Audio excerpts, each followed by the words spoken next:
हिंगोली जिल्ह्यामधील कळमनुरी तालुक्यात एका खेड्यात राहणारा हा तरुण सूरज। शेतीची कामे करून आपला उदरनिर्वाह चालवणारा सूरज आपल्या आईसोबत येथे राहत होता। माझे नाव सूरज शुक्रराव बेले, मी आदिवासी गरीब कुटुंबातला आहे।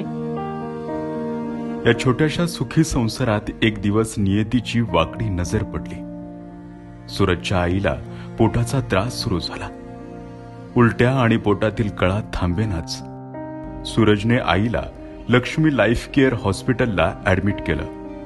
2 दिवस तेथे उपचारादरम्यान असे निदान झाले की पोटात पाणी साचून त्याच्या लिव्हरवर देखील सूज आहे।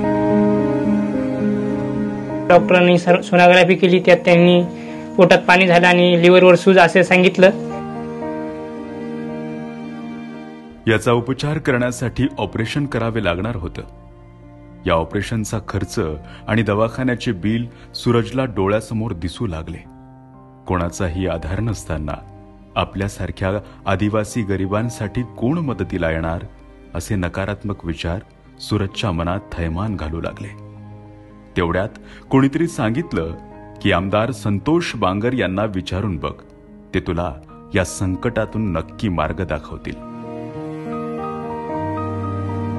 माझ्यासोबत दुसरं कोण नव्हतं बा, एवढे माझी गरीब परिस्थिती, मी एवढा पैसा कुठून लावणार। म्हणून मला एक असं माहित होतं की आमदार संतोष दादा हे गोरगरिबाला धावून येणारे आहे, आणि मी त्यांना एक कॉल केला आणि कॉल करताच ते धावत आले माझ्यासाठी आणि मला तिथं ॲम्ब्युलन्स सुद्धा पाठवून दिली।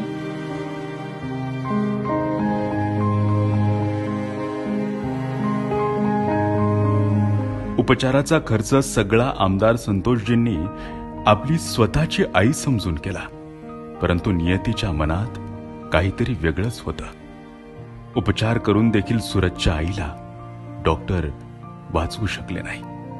हा दुःखाचा डोंगर कोसळल्यानंतर सूरजने पुन्हा एकदा संतोष बांगर यांना मदतीची हाक दिली।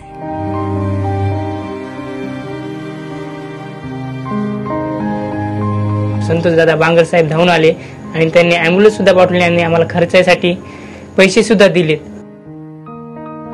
काळाला कोणीच थांबवू शकत नाही, पण लोकांसाठी काळाशीही लढण्याची तयारी लोकनेते आमदार संतोष बांगर आणि मुख्यमंत्री एकनाथजी शिंदेंची आहे, आणि पदोपदी त्यांनी ते सिद्ध देखील करून दाखवले आहे।